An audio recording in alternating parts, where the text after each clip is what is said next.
Welcome, learners, to another deep dive.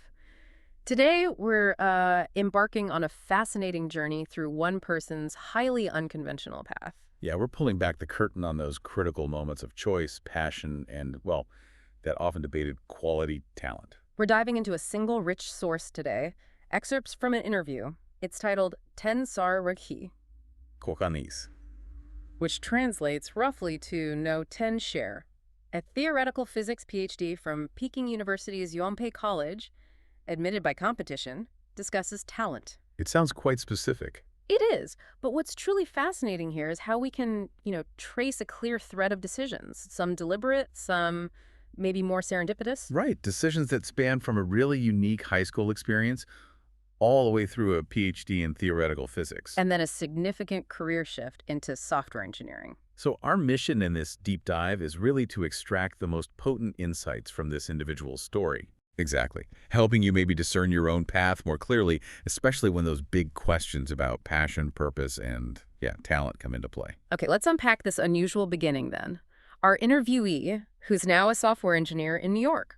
Thriving, apparently. Right. He had a high school experience that was, well, decidedly not the norm. Picture this. It's 2003, the SARS year, and he's a science student in Shanghai. Okay.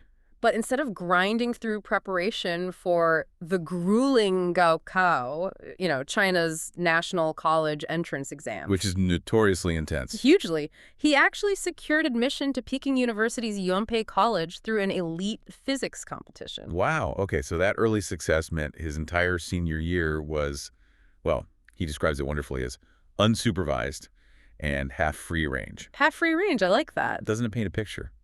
While most of his peers were locked into intensive Gaokao prep, his small class, maybe 15 or 16 students, who also got in early, were effectively left to their own devices. So what did that freedom look like?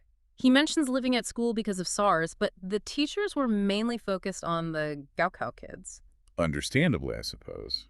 So these students had this incredible latitude. They spent their days watching movies, Hollywood blockbusters, classics, everything. Nice. Devouring books from the library, digging into topics they actually enjoyed, or just playing games, listening to music. Sounds pretty idyllic for a senior year. He even mentioned teachers sort of symbolically offering university-level calculus classes. Mm-hmm. But nobody, not even the teachers, really took him seriously. He called it very happy and carefree. It sounds, I don't know, like an educational dream. It absolutely does. It's like an early, profound lesson in self-directed learning. Yeah. Very different from the highly structured environment most students face. Yeah.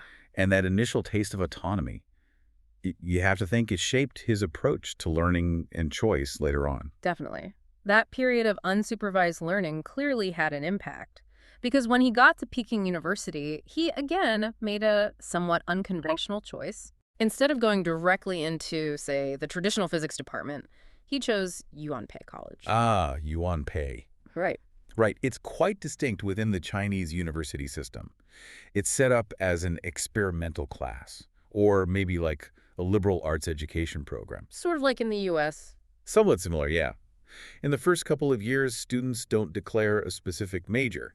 They take broad foundational courses, higher math, general physics, chemistry, that sort of thing. The idea being to explore broadly first. Exactly. Explore first, then pick a specialization later on. And he chose it precisely for that flexibility. He said it was new, appealing, and it meant if he discovered, a burning passion for economics or something. He could switch. Yeah, he could switch majors without the massive bureaucratic hassle of transferring departments. That's a big deal when you're still figuring things out. It's huge. Though while that freedom was there, his love for physics, it seems, remained pretty strong. Oh, yeah. He took a lot of physics courses, but crucially, he also intentionally explored other fields. Well, he got into philosophy, which kind of sparked from his physics studies, and history, which he admitted he wasn't great at in high school, but felt he needed some training in. Interesting. So not just sticking to the science lane. Not at all. And, of course, lots and lots of mathematics, which he considered absolutely crucial for theoretical physics. Right. So what really struck him about university, especially compared to high school, was just this vast landscape of choices. It's a big shift. Huge. High school was about mastering a set curriculum, being fed knowledge, as he put it. But university, he realized, meant understanding that exhaustive learning is impossible. You just can't learn everything. Exactly. He had to learn how to frame his own learning, choose what to study, and really importantly, discover what genuinely interested him. Which really makes you think about agency, doesn't it? He actually emphasizes that in college, choice is perhaps a more important factor than so-called effort or involution. That term comes up a lot. Can you explain that briefly? Sure. Involution, or Huan, in this context, often refers to this phenomenon of intense, sometimes kind of self-defeating competition. Yeah. Like everyone's stuck in a rat race, working incredibly hard, but without much real progress or innovation. Like running faster just to stay in the same place. Exactly. So he is suggesting that making smart, authentic choices about your path might actually matter more than just trying to outcompete everyone through sheer grind. That focus on choice seems key to finding your own way. Absolutely pivotal, I think. So after university, his physics passion didn't fade. It led him to pursue a PhD in theoretical physics in the US. Sticking with it. But then, after finishing his doctorate, he made a really significant pivot. He transitioned into software engineering. That's a major career shift. It is. And connecting this back, it wasn't like a sudden whim. It seems to have been a pretty profound realization during his PhD studies. He pointed to two main reasons for this pivot. Okay, what was the first one? The first was a stark realization about theoretical physics itself. He described it as very talent-intensive. Yeah. He felt firsthand that in this field, and this is his quote, a person with more talent can easily achieve what you might struggle to achieve, even with immense effort. He came to believe he just lacked that specific innate talent for pure theoretical physics. Wow. Is that common in highly specialized fields, that kind of stark realization? Or is it maybe particular to theoretical physics? That's a great question. I mean, look, talent helped everywhere, right? But fields like theoretical physics, high-level math, maybe even something like grandmaster chess, they often seem to have a clearer ceiling where that innate ability really differentiates people. So effort takes you far, but maybe not all the way. It can take you incredibly far. But beyond a certain point, it seems to be about seeing connections, making intuitive leaps, grasping concepts in a way that others just don't. So his feeling isn't unique in that specific discipline. Okay. And the second reason for the shift? The second was about the nature of pure theoretical research itself. It demands just immense patience. The ability to, as he put it, sit on the cold bench for years, maybe even decades, without major breakthroughs. Sit on the cold bench, that's evocative. Enduring long periods without reward or recognition. Exactly. Just doing the work, often unheralded. He questioned if he really had the fortitude for that kind of path, especially realizing he had many other interests he wanted to explore while he was still young. Makes sense. So this brings us right to the core, doesn't it? How do you even identify talent, and how does it really interact with passion? He shared a really compelling perspective on this, kind of a two-part idea. Yeah, he suggests two main aspects. First, he does believe that passion can largely compensate for a lack of talent. Which is what we often hear, right? Work hard, love what you do. Exactly. Your passion will carry you. But, and this is important, there's a critical caveat to that. Okay, here's where it gets really nuanced. He says there's a strong, almost intuitive, personal feeling about talent. Like an inner voice, an innate knowing. Yeah. Whether it's an intellectual intuition for complex problems or, say, a physical gift for sports or music, some things he feels are just innate. A gift from God, as he put it. And crucially, if your passion cannot compensate for that lack of talent, then he warns, that very passion will often just fade away. That's a stark thought. That passion alone isn't enough to sustain you if the underlying ability isn't there at a certain level. It is stark. And he said he realized this most acutely in his second year of his PhD when he started doing real research work. The shift from learning to doing. Precisely. He highlights this huge difference between learning from books and actually conducting research. Books, he explains, give you pre-digested, organized, clear, beautiful knowledge. It's sort of fed to you on a structured path. Right. But research, he describes it as exploring a complete wilderness. A wilderness. Yeah, I can see that. You don't know the direction, how long it'll take if the path you're on is just a dead end. Exactly.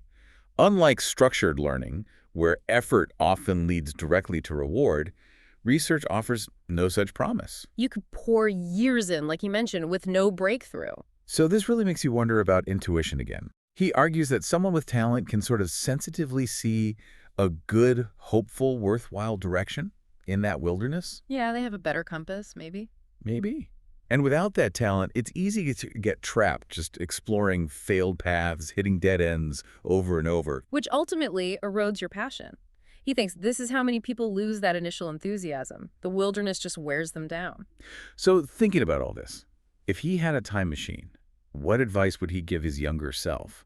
Or maybe young people today navigating their own paths? Well, first, he thinks today's youth actually have a huge advantage that previous generations didn't. Which is? The internet. It just provides vastly wider horizons, so many more choices than ever before, access to information, different perspectives. That's true. And he emphasizes that many people, especially from older generations, didn't really choose their college majors freely. Their choices were often dictated by external factors. Like parents, societal pressure, what jobs paid well. Exactly. Leading them down paths they didn't fully understand or maybe even want. So his core advice then is that the period before and doing university is the absolute lowest cost environment for trial and error. Lowest cost. Meaning? Meaning the consequences of making a mistake, of pivoting, are much lower then.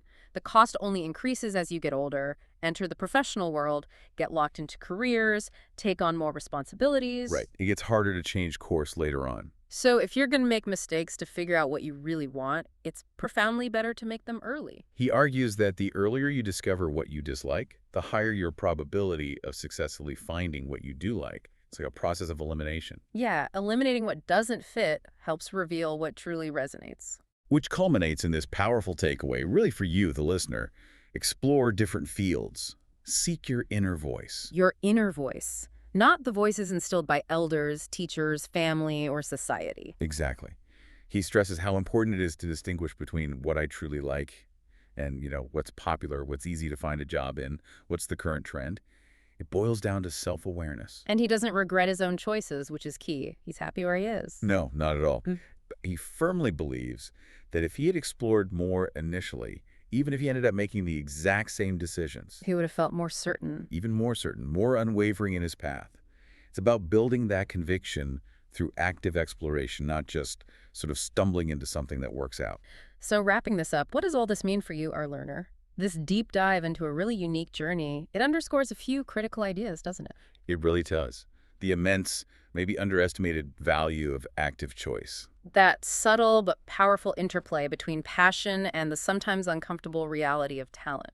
And the liberating power of that early low-cost exploration, trying things out. It encourages us to think not just about what we learn, but how we learn, and maybe most importantly, why we pursue something. Yeah, cultivating that self-awareness to recognize when a path might not be the best fit, even if you once loved it dearly, and then having the courage to actually pivot if needed. And perhaps the most compelling thought to leave you with is this. In a world with more information and opportunities than ever, are you actively seeking your own inner voice? Or are you maybe following a path just because it's well-trodden, or because it's externally validated, or simply because it feels safe?